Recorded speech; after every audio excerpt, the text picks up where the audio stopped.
Eccomi qui, puntuale al nostro appuntamento settimanale del martedì. Intanto, buongiorno a tutti. Ripeto, per chi fosse la prima volta che mi vede, io sono John e sono un volontario dell'associazione Un Sorriso in Più.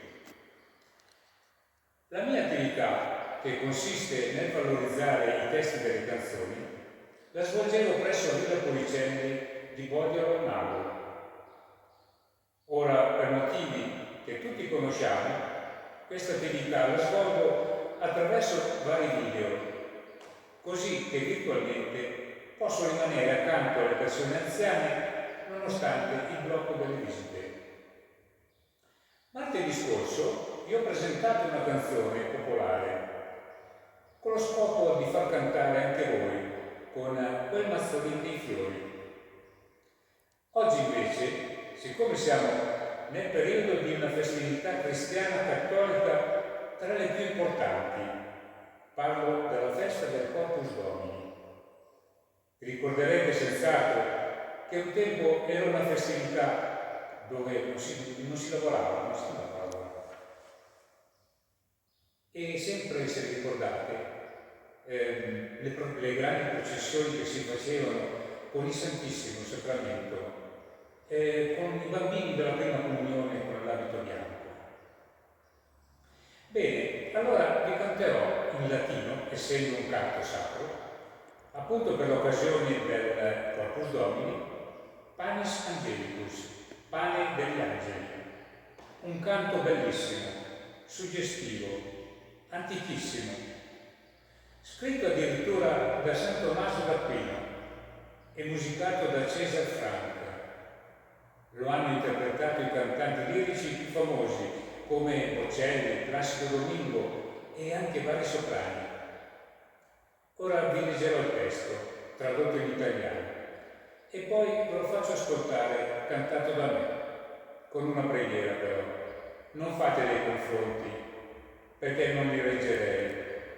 Il mio unico scopo è mettere in risalto questo testo bellissimo, fatto di poche parole ma significative. Pane celeste, che diventa il pane per tutta l'umanità, è il pane degli angeli. Questa è la fine di tutte le fantasie. Oh, che cosa meravigliosa! Questo corpo di Dio si nutrono anche i più poveri, i più umili dei servi, anche i più poveri, i più umili dei servi.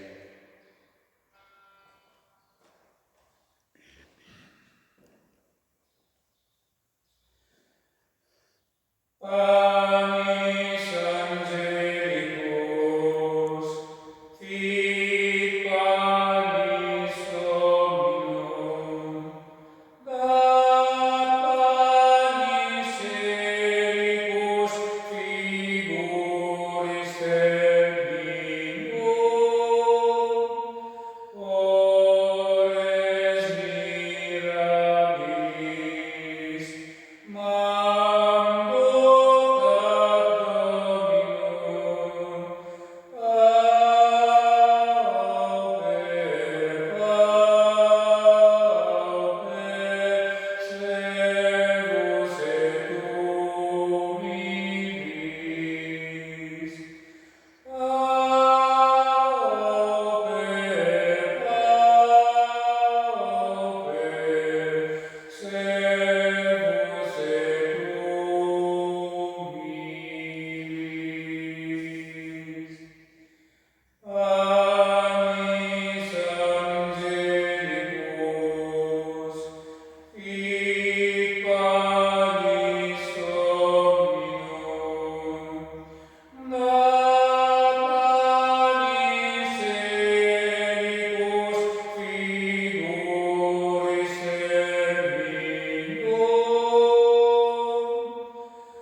Bene, io spero che il brano da me scelto oggi vi sia piaciuto